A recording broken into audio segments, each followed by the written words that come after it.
Good morning, friends, friends, and Thramley. So we've reached the middle of the week here in the United States of Siege. And yes, the aroma of Trumpster fire is still lingering heavily in the air, but things are changing, right? Bovino out, Homan in, which isn't necessarily good news. However, as we already know, the man can be bought. I mean, to make a cheap joke, it is in the man's name. He's a hoe, man. Um, what else?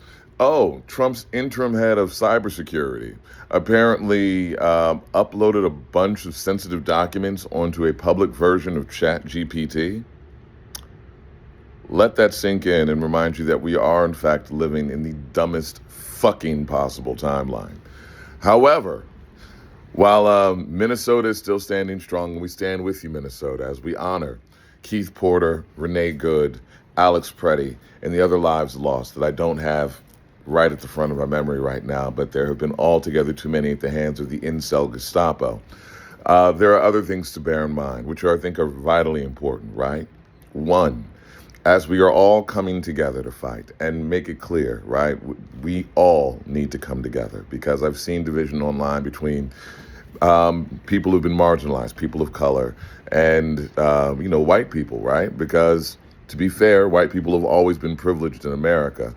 And so as people of color have been shouting, marginalized people have been shouting that there's been systemic injustice in this system, hence the name, that it's finally being heard. That to some degree, the current level of tyranny being inflicted upon the masses is kind of like a rollback of the inherent protections of being white in this country. You know what? Valid. Absolutely valid. And that is a discussion that needs to be had at some point, but not necessarily right now, right? Like, I'm not saying that people of color who in some level have been on the front lines need to be on the front lines again, but it also doesn't mean we get to take a back seat. I know, historically, how hard it has been for people of color to resist and rise up in the messages we've been told. However, as much as I'd love to be like, nah, y'all got this, there's too much at stake. We can nitpick afterwards. I was talking with someone online, and the analogy I used basically was like, right now, we all just need to put out the fire. We can do the arson investigation later. But right now, there's something a bit more pressing than figuring out what caused the shit. Let's just figure out how to stop it first. That being said,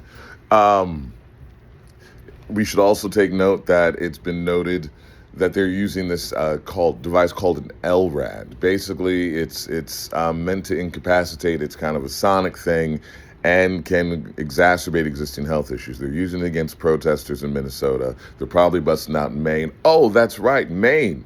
We also stand with you because ICE isn't slowing down.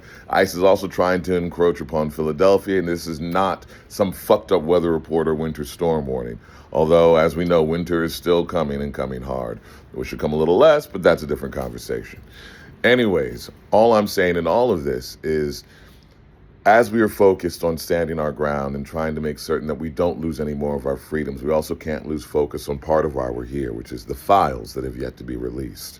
We are at day 40, and the DOJ is yet to comply with the Epstein Files Transparency Act. This is willful by the DOJ, and certainly at the behest of Cheeto Pennywise himself. And of course, that play is being backed by lion-ass Lindsey Graham, Andy Biggs, Jim Jordan, and of course, we got that Supreme Court plant. The greatest disappointment, I think, of all, right? Well, no, not even, but just one of the most influential, unfortunately, Clarence Thomas. We already know how corrupt his punk ass is. Anyways, the point being, all of this, to some degree, is to help keep us distracted and unfocused on the things that we need to be focused on, which is getting the truth out. Because that truth in those files will unravel all of this madness.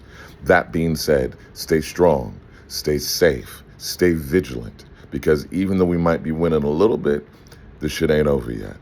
So whether you take it to the streets or to your keyboards, let your voice be heard. Always rise the fuck